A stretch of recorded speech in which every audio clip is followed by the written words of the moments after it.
Olá, caros estudantes, eu sou o professor Carlos de História e hoje nós vamos estudar sobre a sociedade e a cultura da Grécia Antiga. Lembrando aqui que na aula anterior nós estudamos sobre a Grécia Antiga também, mas basicamente sobre o período de formação, né, da civilização grega e os seus aspectos políticos. Nesta aula a gente vai trabalhar o aspecto social e de sociedade e o aspecto cultural. Bom, como nós estudamos na aula anterior, a sociedade grega ela se formou a partir de gênos ou comunidades gentílicas, que eram sociedades formadas por uma família, por um núcleo familiar que era liderado por um pater, né? Que o pater era como se fosse o governante desse clã, dessa família, dessa espécie de dinastia. Esse pater ele tinha poderes religiosos, militares, políticos, administrativos. Então geralmente ele era o membro mais antigo de uma família e que exercia esse poder dentro, né, dessa comunidade gentílica. Dentro dessa comunidade não existia desigualdade social, ou pobreza, ou fome. Por que não existia? Porque a propriedade era comunal, era comum, pertencia a todos os membros do gênus. Então, a sociedade, ela se pautava pela subsistência, economia de subsistência, então eles produziam para existir, para subsistir, e o que sobrava, eventualmente, o que sobrava, eles comercializavam com outros gêneros, né?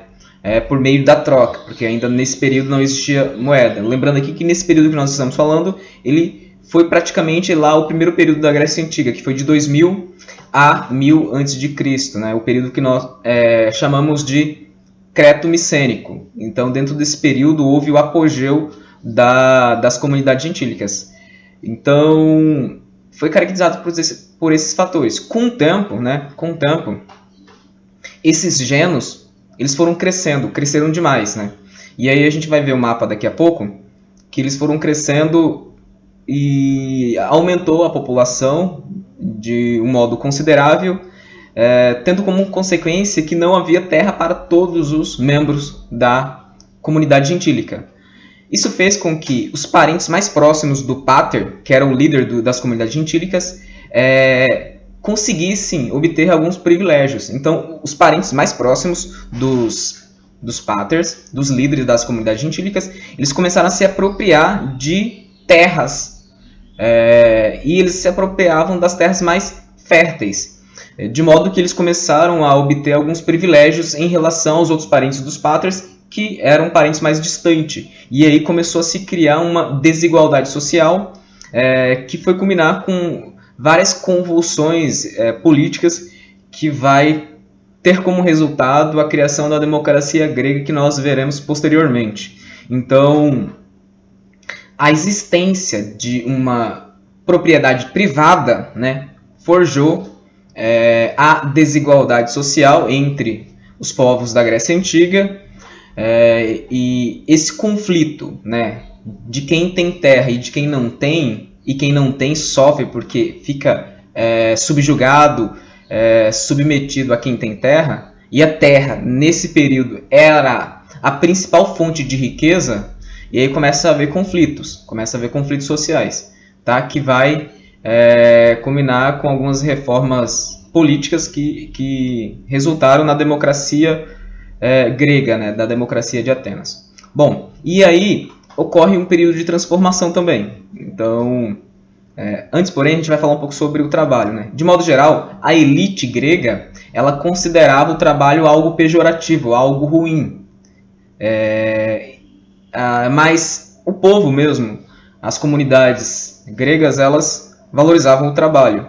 Mas, de modo geral, o sentimento comum na Grécia Antiga era de que o trabalho era algo pejorativo, que prejudicava não só o corpo, mas também a alma e o conhecimento das pessoas.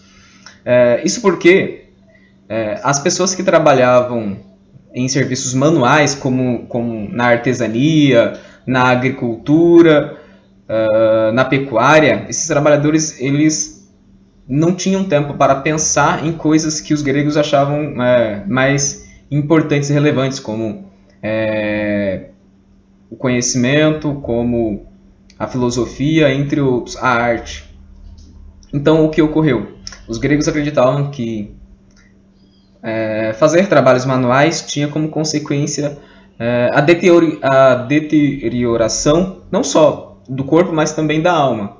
Isso porque, por exemplo, a gente vai pensar num artesão que trabalha o dia inteiro ali na sua casa, produzindo uma estátua, produzindo algum vaso, produzindo alguma coisa. Então ele vai ter contato com fogo, ele vai ficar sentado o dia inteiro. Então isso vai afetar o corpo, e os gregos acreditavam que também a alma desse trabalhador. Por isso, e entre outros motivos, os gregos consideravam o trabalho algo pejorativo, algo ruim. Mas quem trabalhava naturalmente achava aquilo gratificante, porque era um modo de existência dessas pessoas. Bom, falando sobre esses dois assuntos, a gente vai falar um pouco agora sobre uma sociedade em transformação que ocorreu na Grécia Antiga. Então, com o tempo, os gênos eles foram aumentando de tamanho, de modo que forjou uma desigualdade social e forjou também a criação de uma aristocracia rural, né? Ou seja, uma aristocracia, lembrando aqui que aristo significa poucos e cracia poder. Então, forjou uma ascensão de uma pequena elite, né, que eram descendentes diretos dos páters, que tinham privilégios, como propriedade das terras mais férteis ali dentro da Grécia Antiga.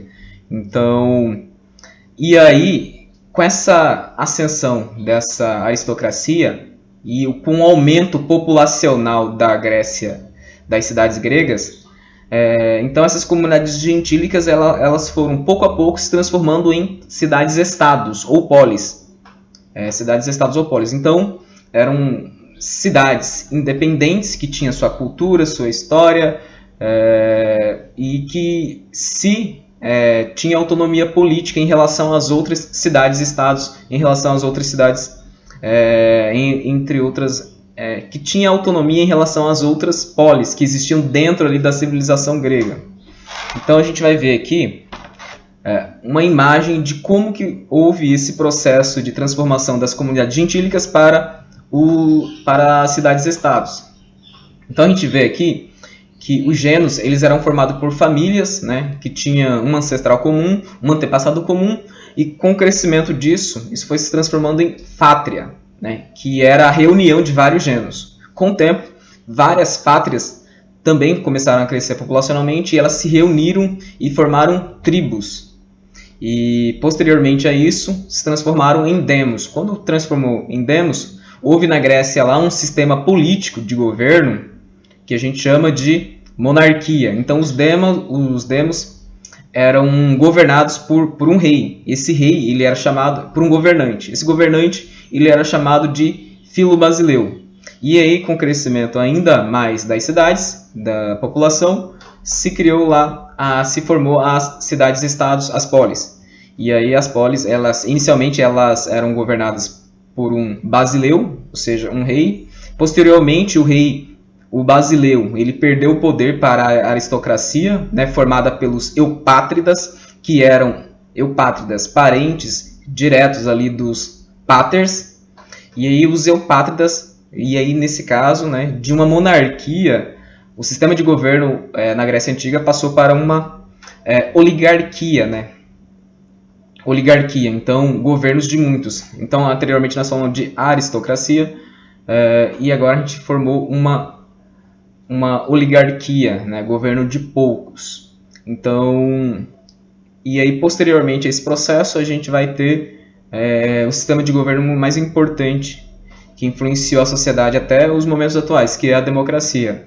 Então a gente vai ver aqui, nesse primeiro momento, essa imagem retrata, né, a transformação dos gênos em cidades-estados. A gente vai ver duas imagens aqui que dualizam aqui com o sistema de governo de Atenas e o sistema de governo de Esparta, que eram as principais cidades-estados ou polis gregas. Existiam várias outras estados gregas, como Miceia, Égina, Corinto, entre outras. As mais principais são essas que a gente está trabalhando aqui nesta aula. Então vamos aqui ver a primeira imagem, como que era o sistema democrático que foi criado pelos gregos e como eles o praticavam. Então a gente tinha o poder judicial, poder legislativo e poder executivo, que a gente colocou aqui só para exemplificar, tá? Então, na praça, no Areópago, lá essas políticas elas ocorriam, a população se reunia para decidir sobre vários aspectos, né? E nós tivemos lá o tribunal dos Eliastas, o Elieu, que era composto de 6.000 elementos, 6.000 pessoas que tinham o dever de julgar os crimes, né?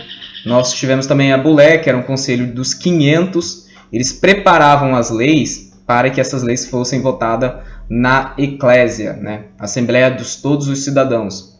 Então, eles tomavam as decisões para fazer as leis.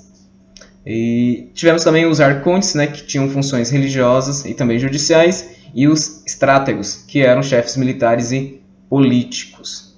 Então, essa aqui é mais ou menos o resumo da como se configurava a democracia grega, né, ou seja, a democracia de Atenas. E aqui a gente vai falar um pouco sobre a organização política de Esparta, que era uma oligarquia, né? Esparta, diferentemente de Atenas, que teve uma monarquia, uma oligarquia e depois uma democracia, Esparta sempre foi uma oligarquia, né? Como era uma sociedade formada, pautada pelo militarismo, e o militarismo ele tem como princípio, né, a obediência, a disciplina e a não contestação. E como a sociedade era constituída pelo militarismo e por esses princípios, o seu povo nunca contestou o seu sistema de governo. Então eles permaneceram uma oligarquia durante toda a sua existência. Então o sistema de governo lá era formado por 5 éforos, né? 5 éforos e também pela diarquia, que tinha 2 reis, a monarquia formada por 2 reis. Esses reis eles tinham o comando do exército. Os éforos eles administravam, eles executavam a administração da cidade-estado. Nós tivemos a Gerúsia, que era o conselho de anciões, né, que eram 28, e a função deles era votar as leis e também fazer leis e proceder à justiça, né, executar a justiça e executar as leis. E aí nós temos também lá o serviço militar obrigatório de guerra e os periecos, que eram, né, os habitantes ali da periferia. Lembrando aqui que tanto em Atenas como em Esparta, só os cidadãos atenienses e espartanos tinham o status de cidadão, ou seja, podiam participar e tomar decisões dentro do seu sistema de governo. Tá? E aí, por último aqui, né, em Atenas, nós temos os ilotas, né, população sem direitos, que eram servos do Estado. Geralmente eram escravos do Estado. Em Atenas, nós tivemos também muitos escravos do Estado, então tinha essa particularidade. Em Atenas, por exemplo, se desenvolveu bastante a arte, a cultura, porque a sociedade, a mão de obra grega, eram os escravos, então eles trabalhavam. E a elite, ela tinha recursos, porque ela detinha a terra, detinha a propriedade. Então, os escravos trabalhavam nessa propriedade e davam um rendimento para essa elite ateniense, que não precisava trabalhar. Então elas tiveram tempo para pensar sobre a sociedade, sobre a filosofia, sobre a arte, né? Então foi uma sociedade... Lembrando aqui também, antes que eu me esqueça, que essas sociedades elas não consideravam as mulheres cidadãs, né? E os escravos... Então, por exemplo, em Atenas nós temos uma democracia, ela é importante principalmente pelo fato de ela ser direta. O povo decide, o povo vota, não como a nossa atualmente, né? Porque a democracia contemporânea, eu não voto as leis, eu voto em um cidadão para que ele vote as leis por mim. Então, o senso de participação política na democracia atual, ele é um pouco mais distante. No entanto, a democracia atual ela tem maior abrangência do que a democracia grega, porque a democracia grega, né, restringia, excluía as mulheres e os escravos, e os cidadãos estrangeiros. Então vamos aqui, continuando com as nossas atividades, a gente vai falar um pouco sobre a escravidão. Então a escravidão na Grécia Antiga era a base da economia. Então, basicamente, os escravos, eles eram... na Grécia Antiga se tornava escravo por alguns motivos, né? Por exemplo, dívida. Quem tinha dívida e não tinha como pagar, ele poderia se tornar escravo. Criminoso, quem cometeu algum crime, ele poderia ser apenado com a escravidão. Também filhos de escravos, prisioneiros de guerra, entre outros, eram considerados escravos. E aí, como eu falei anteriormente, os escravos, eles davam riqueza para os proprietários de terra, que eram os eupátridas, ou a elite grega, e por conta disso eles tiveram tempo e o ócio, né, para poder pensar em cultura, em ciência, em filosofia. Bom, a gente vai falar um pouco agora sobre as mulheres e as crianças, né? Em Atenas, as mulheres elas tinham muito pouco liberdade. Elas não podiam passear em público, né? Aliás, o fato de a mulher estar em público é algo recente na história. Basicamente no século XX que as mulheres começaram a ter autonomia para transitarem em público, em praças, mercados e tal. Então, em Atenas, as mulheres, o estudo que elas obtinham era relacionados ao lar doméstico, né? Ou a tarefas domésticas, como tecer, costurar. Em Esparta, as mulheres elas tinham muito mais liberdade do que as mulheres de Atenas. As espartanas elas poderiam passear em ambiente público, elas praticavam esportes, porque era preciso que elas praticassem esportes para elas terem filhos fortes, preparados para a guerra. E as duas mulheres aqui, elas governavam as casas, né? Então, a diferença principal nesse quesito aqui é que as mulheres de Atenas, elas tinham menos autonomia pública do que as espartanas. Bom, e as crianças de Atenas, quando a gente fala criança, a gente está falando mais no gênero masculino, porque as mulheres elas não tinham acesso à educação nessa sociedade. Então, os meninos eles iniciavam seus estudos aos 7 anos. Em Atenas, eles aprendiam ciências e a ciência natural, também a ciência militar. Em Esparta, basicamente, eles aprendiam a ciência militar, porque eles valorizavam bastante o militarismo. Então, nós temos aqui essas diferenças. A gente vai falar um pouco agora sobre a religião, né, na Grécia Antiga. Então, inicialmente, no período creto-micênico, né, que foi lá de 2000 a 1000 a.C., os gregos eles cultuavam a ancestralidade. Eles cultuavam a natureza e aos mortos, né? E aí, com o período pré-homérico, ali no final do período creto-micênico e início do pré-homérico, os gregos eles começaram a cultuar deuses.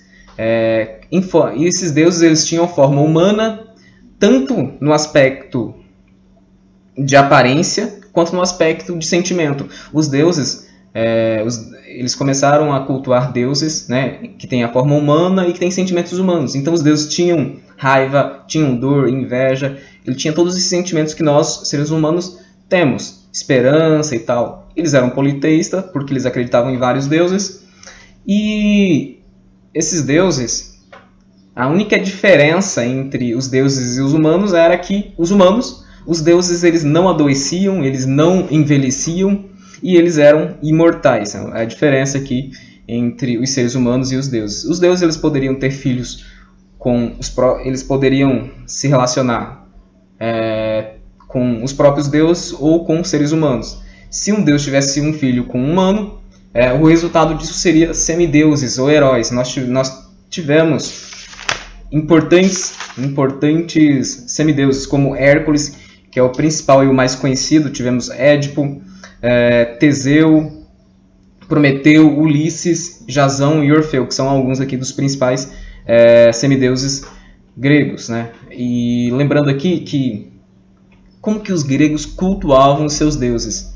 Então, os deuses, eles tinham um oratório, eles tinham um púlpito, um altar em cada residência no qual eles cultuavam os seus deuses. Esse culto era bem simples, né? Ele tinha bastante liberdade de cada família tinha liberdade de fazer a seu modo esse culto aos deuses dentro de sua residência. E esse culto era caracterizado por haver uma vela que sempre tinha que estar acesa, porque a vela estando acesa significava união familiar. Dentro desse culto doméstico não podiam participar os escravos, os trabalhadores domésticos e os estrangeiros, né?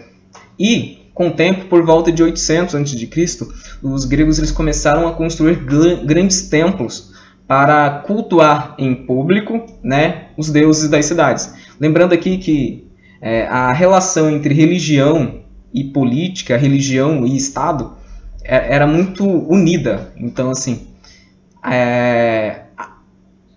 ou seja, você cultuar um deus na Grécia Antiga era como se você cultuasse a sua cidade. Era como se você fosse patriota. Tinha essa relação muito misturada aqui entre religião e política e patriotismo. Tá? E assim, cada cidade-estado grega ela tinha um deus específico. E aí tinha um deus que era considerado, que era cultuado em todas as cidades-estados gregas. Mais ou menos a gente pode relacionar isso com a religião cristã católica. Por exemplo, a gente sabe que nas sociedades católicas, cada cidade ela tem um santo protetor. Cada cidade tem um santo protetor, né? Então, só que é como se fosse um deus daquela cidade.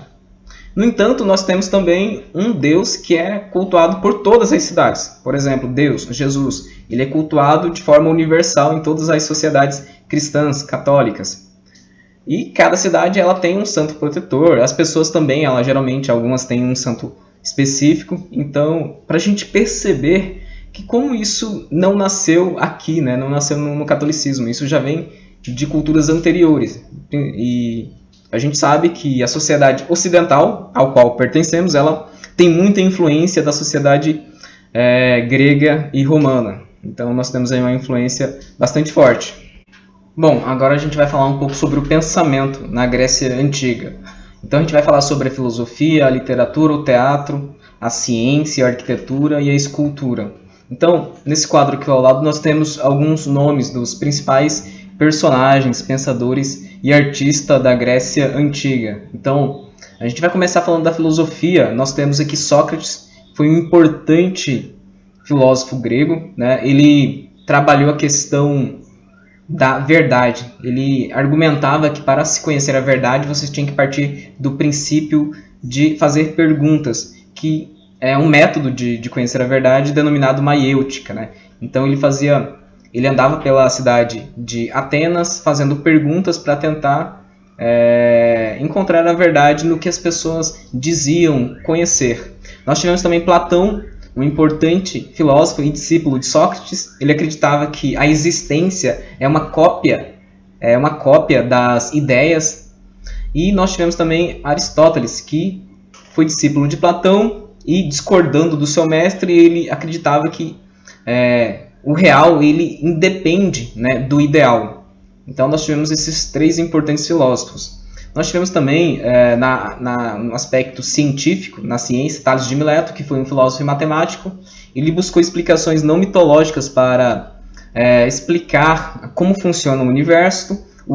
Então, ele foi bastante importante. De forma geral, os gregos, né, eles iniciaram esse processo do conhecimento racional para tentar encontrar soluções ou explicações não mitológicas, não religiosas, não metafísicas para o que acontece na natureza, né? Então, se ocorre um trovão, anteriormente se acreditava que aquilo era uma determinação dos deuses. Os deuses estavam bravos e esses filósofos eles começaram a argumentar que a existência de trovões, entre outras coisas, se deve a uma explicação natural, ou seja, racional.